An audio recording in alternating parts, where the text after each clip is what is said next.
दोस्तों, corona virus के टीके को लेकर दुनिया भर में ट्रायल चल रहा है। हर किसी को अब इस वैक्सीन के बनने का इंतजार है, क्योंकि कोरोना की वजह से दुनिया की हालत खराब होती जा रही है। वैक्सीन विकसित करने की दौड़ में 4 देशों की वैक्सीन आगे चल रही है। इनमें अमेरिका, रूस, भारत, ब्रिटेन और चीन शामिल है। अमेरिका, ब्रिटेन और चीन, इन तीनों देशों की एक एक वैक्सीन दुनिया भर में सबसे आगे है। इन तीनों का इंसानों पर ट्रायल एडवांस स्टेज में है, तो रूस ने ट्रायल ही पूरे होने का दावा कर दिया है। यूनाइटेड किंगडम की कंपनी एस्ट्राजेनेका और अमेरिकी कंपनी मॉडर्ना की वैक्सीन हासिल करने के लिए कई देशों में होड़ लगी है।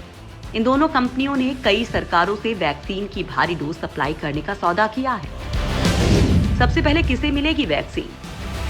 दोस्तों, पूरी दुनिया में कोरोना की वैक्सीन को लेकर ट्रायल चल रहे हैं। भारत में भी 2 वैक्सीन को लेकर ट्रायल तेजी से चल रहा है। कोरोना वायरस की वैक्सीन बनने के बाद किसको मिलेगी, इस पर भारत के नीति निर्माता विचार कर रहे हैं। केंद्रीय स्वास्थ्य सचिव राजेश भूषण की माने तो इस बारे में कोई आखिरी फैसला नहीं हुआ है, लेकिन उन्होंने इशारा जरूर कर दिया कि प्राथमिकता के आधार पर हेल्थ वर्कर्स को ये वैक्सीन पहले मिल सकती है। हेल्थ वर्कर्स के बाद वैक्सीन लिस्ट में दूसरे नंबर पर मौजूद ज्यादा रिस्क वाले मरीज हैं। इसके बाद वैक्सीन किसको दी जाएगी, वो देश की जनसंख्या पर खतरे के हिसाब से तय हो सकता है। पीएम मोदी भी भारत के वैक्सीन डेवलपमेंट पर नजर रखे हुए हैं। भारत में अभी 2 वैक्सीन का ट्रायल चल रहा है। भारत बायोटेक और आईसीएमआर की वैक्सीन के पहले चरण का ट्रायल खत्म हो चुका है। इस वैक्सीन के शुरुआती नतीजे बेहतर रहे हैं। हालांकि वैक्सीन के पहले चरण के नतीजों का औपचारिक ऐलान होना अभी बाकी है। बंदरों पर पूरी तरह कारगर रही हैं 5 वैक्सीन। कोरोना वायरस की वैक्सीन विकसित करने के लिए दुनिया भर में करीब 180 विकल्पों पर इस वक्त काम चल रहा है और अलग अलग रिसर्च में सकारात्मक नतीजे सामने आने लगे हैं।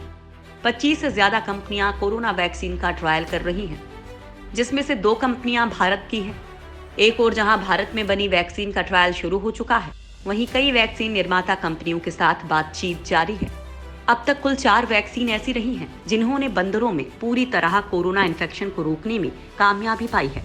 वैसे तो दुनिया में अब तक एक भी कोरोना वायरस वैक्सीन को मंजूरी नहीं मिली है, लेकिन वैक्सीन बनाने की रेस में अब तक ऑक्सफोर्ड की वैक्सीन सबसे आगे मानी जा रही है, क्योंकि इसके शुरुआती ह्यूमन ट्रायल में बेहतर नतीजे सामने आए थे और ये पूरी तरह से न सिर्फ सेफ है, बल्कि इससे इम्यून रिस्पॉन्स भी डेवलप किया है। नेचर जर्नल में छपी स्टडी के मुताबिक ऑक्सफोर्ड यूनिवर्सिटी की वैक्सीन बंदरों को कोरोना इन्फेक्शन से बचाने में कामयाब रही है। इसी जर्नल की एक और स्टडी कहती है कि जॉनसन एंड जॉनसन की वैक्सीन ने भी ऐसे ही नतीजे दिए हैं। फिलहाल इन दोनों वैक्सीन का इंसानों पर ट्रायल चल रहा है। ऑक्सफोर्ड की वैक्सीन फेज 3 ट्रायल से गुजर रही है। इसका तीसरे चरण का ट्रायल भारत में शुरू होने वाला है। इसके लिए भारत में सीरम कंपनी ट्रायल की तैयारी कर रही है। भारत में 5000 लोगों को वैक्सीन की डोज दी जाएगी। इंपीरियल कॉलेज की वैक्सीन का ह्यूमन ट्रायल। लंदन की इंपीरियल कॉलेज एक एक्सपेरिमेंटल कोविड वैक्सीन का सैकड़ों लोगों पर ट्रायल कर रही है। छोटे ग्रुप्स पर ट्रायल में सेफ्टी को लेकर कोई परेशानी नहीं आने पर बड़ा ट्रायल शुरू किया गया है। कॉलेज का प्रोफेसर डॉक्टर रॉबिन शैटॉक की माने तो उम्मीद है कि इतनी सारी वैक्सीन के ट्रायल में से कम 2 तो काम करेंगी ही। उन्होंने कहा कि इंपीरियल कॉलेज की वैक्सीन भी असरदार साबित होगी, लेकिन ट्रायल के साइंटिफिक डेटा का इंतजार करना चाहिए।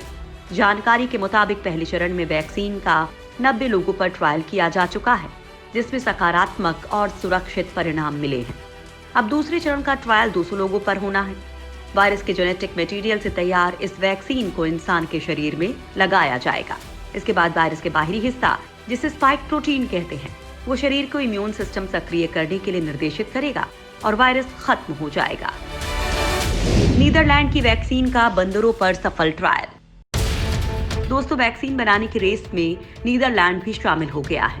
नीदरलैंड और अमेरिका में एक वैक्सीन के ट्रायल में बड़ी कामयाबी मिली है। वैक्सीन की एक सिंगल डोज से बंदरों में कोरोना वायरस संक्रमण को पूरी तरह रोकने में मदद मिली है। वैक्सीनेशन के बाद लगभग सारे बंदरों में एंटीबॉडीज और टी सेल्स बनी हैं। जब वायरस से बंदरों को एक्सपोज कराया गया तो सारे बंदरों के फेफड़ों में इन्फेक्शन नहीं हुआ। 6 में से 5 बंदरों की नाक में भी वायरस की मात्रा नहीं मिली। माना जा रहा है कि ये वैक्सीन कोरोना के खिलाफ कारगर साबित हो सकती है। अब इस वैक्सीन के ह्यूमन ट्रायल को शुरू किया जाएगा ताकि इसका इंसानों पर भी असर देखा जा सके। रूसी वैक्सीन को अगले महीने मिलेगा अप्रूवल। रूस ने कहा है कि मॉस्को के एक रिसर्च इंस्टीट्यूट की वैक्सीन को अगले महीने की 10 तारीख तक फाइनल रेगुलेटरी अप्रूवल मिल सकता है। आम जनता के लिए वैक्सीन सितंबर तक उपलब्ध करवाई जा सकती है।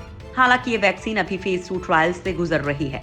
उसके नतीजों के आधार पर इसे शर्तों के साथ मंजूरी दी जा सकती है। पब्लिक यूज के साथ साथ फेज 3 ट्रायल भी चलता रहेगा। चीनी हैकर्स के निशाने पर मॉडर्ना की वैक्सीन रिसर्च। दोस्तों, चीन अपनी हरकतों से बाज नहीं आ रहा है। वैक्सीन बनाने में अभी तक नाकाम रहे चीन ने अब दूसरे देशों की वैक्सीन की जानकारी पाने के लिए साइबर सेंधमारी शुरू कर दी है।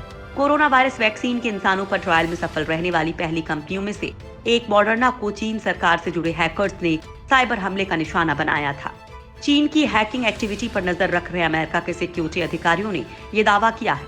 दावा है कि इस हमले के जरिए कोरोना वैक्सीन से जुड़ा रिसर्च चुराने की कोशिश की गई थी।